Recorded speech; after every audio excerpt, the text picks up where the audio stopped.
नमस्कार मित्रांनो, त्या कवींच्या काव्यकोशी या कार्यक्रमात आपलं स्वागत. मी आपल्यासाठी पुन्हा एकदा घेऊन आलोय त्या कवींच्या काव्यकोशातून एक नवीन कविता. ही कविता आपल्याला पाठवलेली आहे पुण्याहून संदीप सागर यांनी.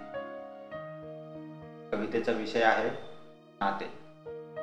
मित्रांनो, आपण तर पाहिलंच असेल, नात्यांवर खूप सारे सिनेमे बनतात, साऱ्या गोष्टी ऐकायला मिळतात, खूप साऱ्या चर्चाही होतात. मग आज आपण एक कविता ऐकूया. चला पाहूया तर कवितेमध्ये काय लिहिले ते.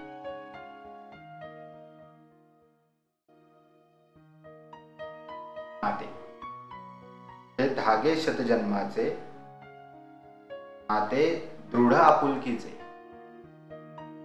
त्यागाचे, विश्वासाचे, हे संबंध तुझ्या ममतेचे.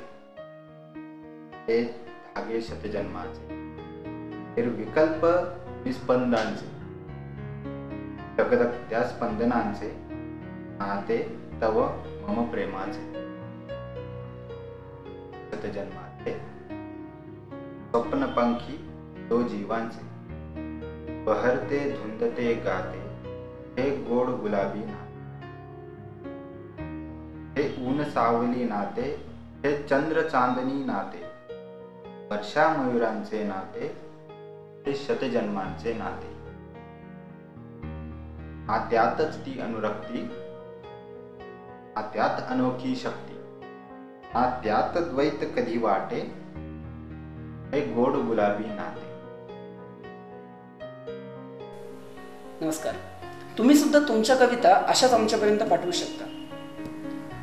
तुमच्या कविता आम्ही आपल्या या YouTube चॅनलवरून तुमच्यापर्यंत नक्की प्रसारित करू. नमस्कार.